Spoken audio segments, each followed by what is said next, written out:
Hello everybody, hello friends. मैं Sujit sir. कैसे हैं आप सभी? क्लास 9 की बुक हिस्ट्री का chapter Nazis and the rise of Hitler के आज लास्ट वीडियो में वीडियो नंबर 15 पर चर्चा करेंगे। इस वीडियो में हम देखेंगे कि ordinary people and the crime against humanity, अर्थात आम जनता और मानवता के लिए अपराध। एक बहुत बड़ा क्राइम किसका? हिटलर का, उसकी पार्टी नाजी पार्टी का। हम लोगों ने इतनी सारी घटना चक्र को देखा, किस प्रकार फर्स्ट वर्ल्ड वॉर में जर्मनी की हार होती है, वाइमर गवर्नमेंट बनती है, फिर Weimar government treaty of Versailles पर जब साइन करता है, उससे क्या दुष्प्रभाव पड़ता है जर्मनी की मिलिट्री पे, उसकी अर्थव्यवस्था पर, उसकी प्रशासनिक व्यवस्था पर, उसके पॉलिटिकल कंडीशन पर। वो सारी कंडीशन जो हिटलर को जन्म देने के लिए सब कुछ परिस्थितियां क्रिएट करता है, और फिर हिटलर उस अपमान का जो ट्रीटी ऑफ वर्साय से शुरू हुआ था किस प्रकार बदला लेता है, और आगे चल करके कैसे सत्ता में, जर्मनी की सत्ता में हिटलर आता है, और आने के बाद किस प्रकार डेमोक्रेसी को डिस्ट्रॉय करता है, उसके डिस्ट्रक्शन करता है। फिर उसकी जो इंटरनल होम पॉलिसी रिकंस्ट्रक्शन की थी, उसकी जो उस रिकंस्ट्रक्शन की पॉलिसी में हमने युद्ध के विषय में देखा, वो युद्ध के विषय में क्या सोचता है। नाजी पार्टी उसकी बनाई हुई है, उसकी विचारधारा या नाजी पार्टी दोनों एक दूसरे के पूरक, और फिर उसकी फॉरेन पॉलिसी स्ट्रीम, उसकी विजय।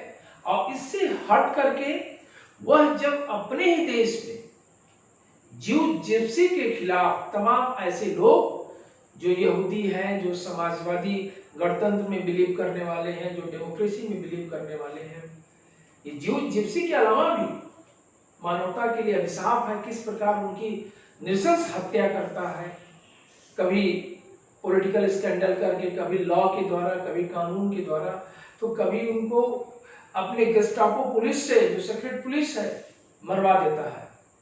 ये सारे घटना चक्र हम देखते आए हैं। एक समअप है कि ऑर्डिनरी पीपल मतलब सामान्य लोग क्या सोचते हैं। अरे इतनी बड़ी घटना चक्र जो मानवता के लिए अभिशाप है, वो कभी अच्छा सोचेगा हिटलर के प्रति या हिटलर की पार्टी नाजी पार्टी के प्रति? वो अगर सोच भी रहा तो सिर्फ डर से, भय से, हिटलर की ताकत से, हिटलर के भय से। इसीलिए यहाँ पर एक वो आइडियोलॉजी है जो नाजी आइडियोलॉजी, नाजी पार्टी की आइडियोलॉजी है, जो नाजी भक्त है उनके फेवर में सोचते हैं, और जो एक अगेंस्ट नाजी के हैं तो वो क्या सोचते हैं। सेकेंड वर्ल्ड वॉर के अंत में उनकी फीलिंग्स खुल करके सामने आती है। यहाँ पर देखिए कि ordinary people got trapped in the strangle hold of Nazi ideology and saw the world through Nazi eyes. तो जो ऑर्डिनरी पीपल में जो नाजी विचारधारा के है, वो पूरे वर्ल्ड को नाजी आई से, मतलब नाजी आंखों से ही देखते हैं। जो नाजी दिखाता है वही वो होते हैं, और उसके अगेंस्ट सुनना नहीं चाहते हैं नाजी विचारधारा के लोग। दूसरा, they believe that they can only bring prosperity, और वह ऐसा सोचते हैं कि केवल नाजी ही सत्ता में उस प्रॉस्पेरिटी को ला सकती है, उस ताकत को ला सकती है, उस सम्मान को ला सकती है जो फर्स्ट वर्ल्ड वॉर के बाद जर्मनी का चला गया। वो बिलीव करते हैं नाजी के अतिरिक्त कोई नहीं है। Nazi party stands alone, none can be brought comparison to her or his, but Nazi party stands alone. Nazi party सब कुछ कर सकती है, देश की विरासत को, देश की संपदा को, देश के स्वाभिमान को, उसके सम्मान को वही वापस ला सकती है। ये उनकी सोच है, और अंत तक इसी पर कायम रहते हैं। और जब हिटलर का अंत होता है, नाजी पार्टी का अंत होता है, तो बहुत बुरी तरह से बुरी मौत मरते हैं लोग, या अपने आप को मार लेते हैं। जैसा कि स्टार्टिंग में ही हेलमेट कौर के विषय में आपने सुना तो उसके फादर ने खुद को मार लिया गोली, क्योंकि वो नाजी पार्टी विचारधारा का है और इसका मन मस्तिष्क पर उसके बेटे 11 वर्ष के बेटे पर कितना बुरा प्रभाव पड़ा। और दूसरी जो वर्ड है, Jews were treated as suspicious neighbors, हमेशा नाजी पार्टी उनको एक सस्पिशियस के रूप में देखता रहता है, यहूदियों से नफरत करता है, यहूदी विचारधारा या यहूदी के लोग से सख्त नफरत करता हुआ दिखाया पूरे चैप्टर में हिटलर को। And but few Germans were against Nazis but could not much to overpower them, लेकिन कुछ जर्मनी के लोग उसके अगेंस्ट हैं हिटलर के, लेकिन वो बोल नहीं पाते हैं, वो कह नहीं पाते हैं और इतने अगेंस्ट है कि वो चाहते हैं कि ये क्या हो रहा है। उसी में एक नाम आता है निम्योलर। निम्योलर एक पादरी है और वह सोचता है कि ये सब चीजें क्या हो रहा है। निम्योलर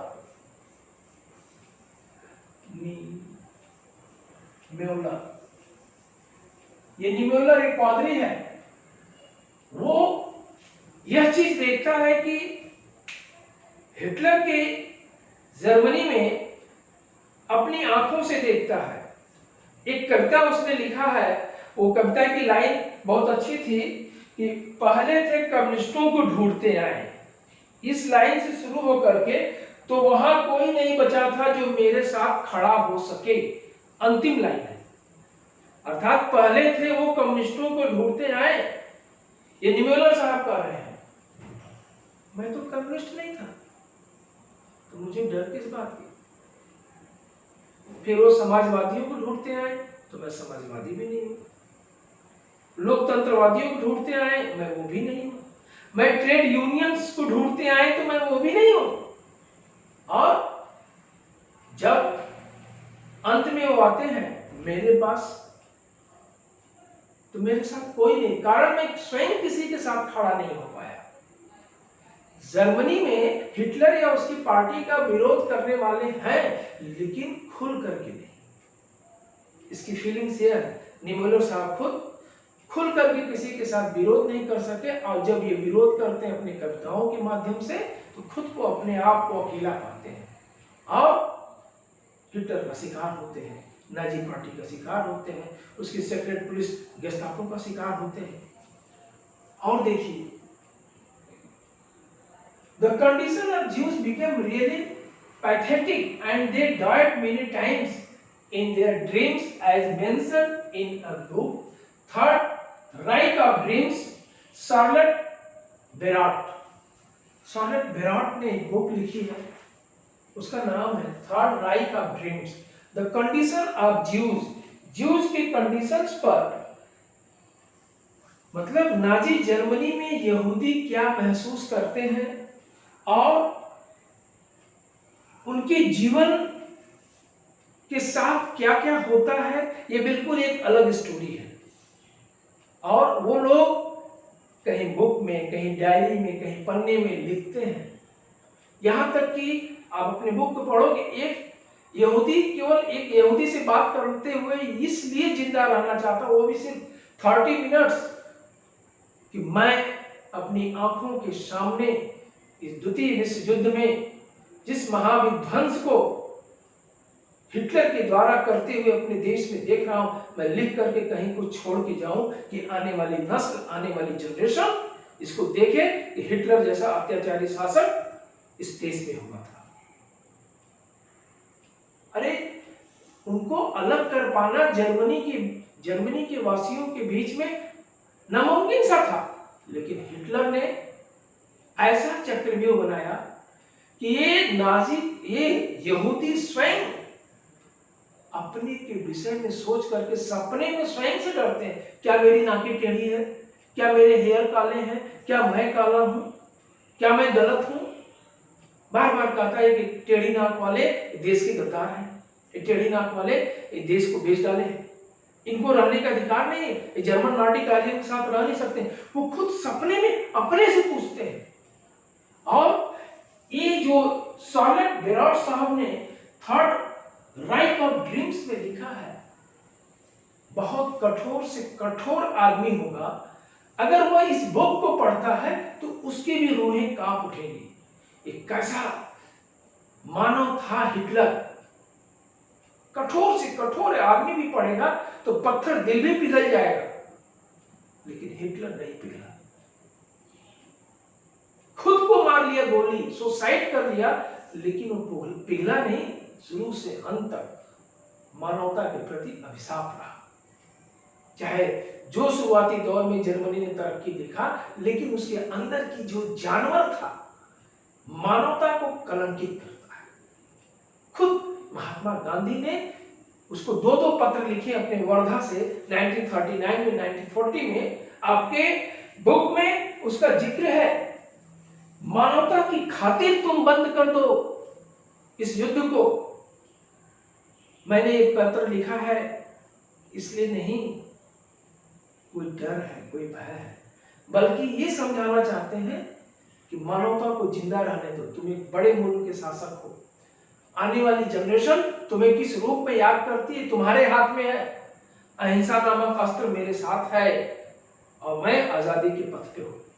और तुमने जिस हिंसा को अपनाया है उस हिंसा से कई गुना बड़ा मेरी अहिंसा है, और यही नॉन वायलेंस एक दिन पूरे वायलेंस को तबाह कर देगा। लेकिन तुम जो हिंसा कर रहे हो वो मानवता के लिए अभिशाप है, इसे बंद कर दो। ऐसा पत्र महात्मा गांधी ने लिख करके उससे जिक्र किया और बार बार कह रहे हैं कि मैं तुमसे इस युद्ध को, जो द्वितीय विश्व युद्ध चल रहा था, मैं इसको रोक देने की अपील करता हूं। क्योंकि 1939 और 1940 में महात्मा गांधी ने लिखा था, जब विश्व युद्ध की शुरुआत 1 सितंबर 1939 पर पोलैंड पर जर्मनी के हमले के साथ स्टार्ट होता है, और जर्मनी द्वारा पोलैंड पर हमले के साथ होता है। पोलैंड को जीतता है, चेकोस्लोवाकिया को जीतता है, सुडेटलैंड को जीतता, सेना उसकी आगे बढ़ती जा रही है और मानवता का तहस नहस कर रही है। मानवता के लिए, विश्व बिरादरी के लिए इस युद्ध को रोक दो, ऐसा लिख करके हमारे राष्ट्रपिता महात्मा गांधी ने भी निवेदन किया था। लेकिन कोई फर्क नहीं पड़ा। इस मानवता के नाम पर कलंकित शासक हिटलर के ज़हन में कोई फर्क नहीं आता। इसीलिए इतिहास में आज उसे किस रूप में याद करते हैं। और लास्ट में समझिए, नॉलेज अबाउट होलोकास्ट क्या है। पूरी घटना चक्र होलोकास्ट, महाविध्वंस, अंतिम तक गैस चैम्बर में डाल देना, बुरी मौत मर जाना, विषैले गैसों के साथ मरना, इलेक्ट्रिक लाइन वायर्स पर लोगों को दौड़ा देना, ये सब होलोकास्ट है। और they immerse an indomitable spirit in Jews to bear witness and to preserve the documents revealing that what sort of Holocaust killing operation was the reasons of their plight। क्या कारण रहे होंगे इस किलिंग ऑपरेशन को चलाने के पीछे। Jews बताते हैं, हम सबसे बड़े हस्ताक्षर रहे, विटनेस है, गवाह है। इतिहास जब भी अपने को दोहराएगी, जर्मनी के इतिहास को, हिटलर की कुकृतियों को याद करेगी, और ये यहूदी बयान करेंगे इसका। Jews wanted that God should know about their sufferings, although Nazis tried to destroy all incriminating evidence, but they want God to know about it through memories, poetry, museum, etc. Jews गवाह हैं, वो चाहते हैं कि दुनिया देखे हम रहें या न रहें। वो अपने डायरी के पन्नों में, किसी किताब में चोरी छिपे लिख करके, छिपा करके चले जा रहे हैं। जिंदगी बहुत कम रह गई है, ये यहूदी सोचते हैं।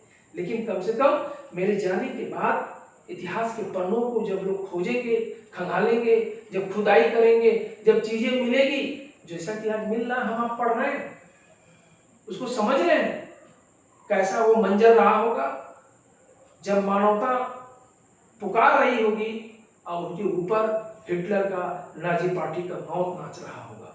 पढ़ करके रूहें खड़ी हो जा रही है बच्चों।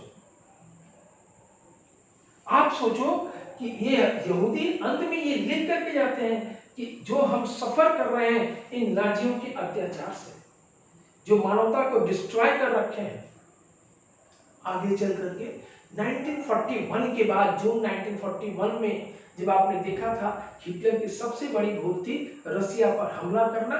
एक तरफ रसिया की सेना पूर्व से और वेस्टर्न पार्ट से ब्रिटेन की सेना, जब दोनों तरफ से बढ़ती है तो जर्मनी की सेना बीच में ही एकदम पिचट जाती है, मतलब उसका डिस्ट्रॉय हो जाता है, तबाह हो जाता है। दोनों ओर की फौज हरा देती है हिटलर की सेना को, नाजी पार्टी को। यही लास्ट में ये लाइन लिखा गया, अब तो ये तबाह हो रहा है, अब ये हार जाएगा। और but they got to know about it through memories poetry museums.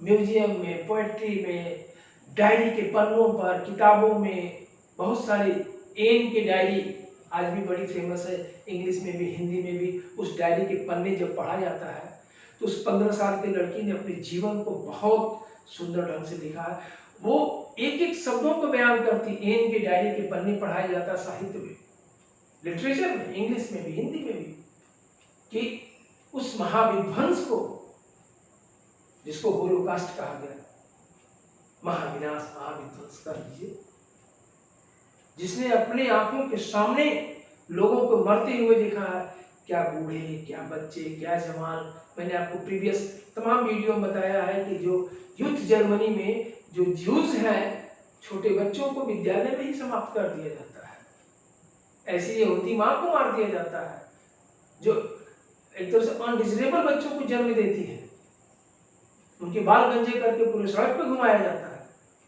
ये विध्वंस था हिटलर का। क्या गुनाह था, मानवता के लिए अभिशाप है हिटलर की ये पॉलिसी।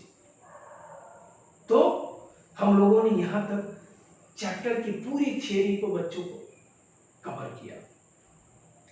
और आप समझो कि सेकेंड वर्ल्ड वॉर का अंत हो जाता है यहीं पर, जैसे ही एलिट पावर अपनी जीत दर्ज करती है यूरोप में।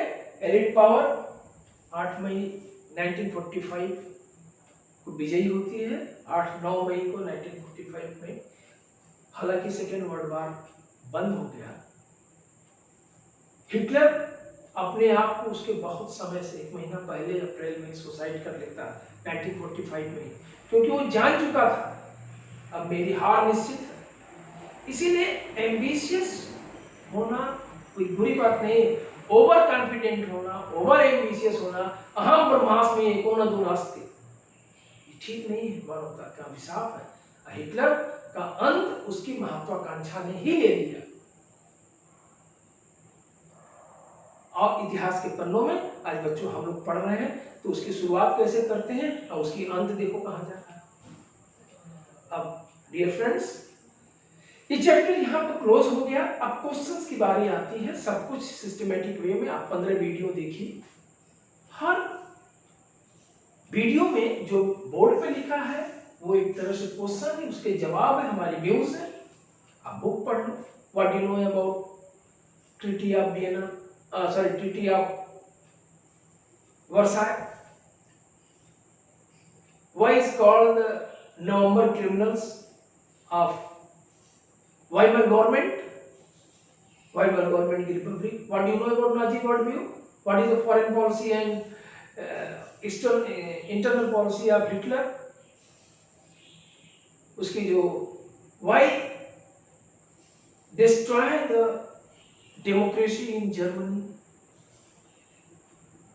Yeah, what was the causes of failure the policy of Weimar government? क्या कारण थे वाइमर गवर्नमेंट की पॉलिसी फेल हो गई? नाजी वर्ल्ड व्यू क्या है? ऐसे क्वेश्चंस बनते हैं। हिटलर की नाजी वर्ल्ड व्यू, हिटलर की फॉरेन पॉलिसी, इन सब चीजों का हम लोगों ने एक एक करके बड़े ही सिस्टमैटिक वे में पढ़ा है। अब बारी आती है इस चैप्टर से विदा होने की, केवल इस चैप्टर से। इसके बाद हम फिर नए जोश के साथ, नए उत्साह के साथ, एक नए उमंग के साथ एक नया चैप्टर स्टार्ट करेंगे। इससे संबंधित कोई भी डाउट्स हैं बच्चों, कमेंट सेक्शन में जरूर लिखिए, अपने व्यूज दीजिए। एक बार पुनः मैं आपसे कहूँगा, वीडियो कैसा लगा अपने विचार जरूर दीजिए। लाइक करना, शेयर करना और सब्सक्राइब करना आपका हक है, इसे भूलिएगा नहीं। आप स्वस्थ रहें, प्रसन्न रहें। Thank you for watching video.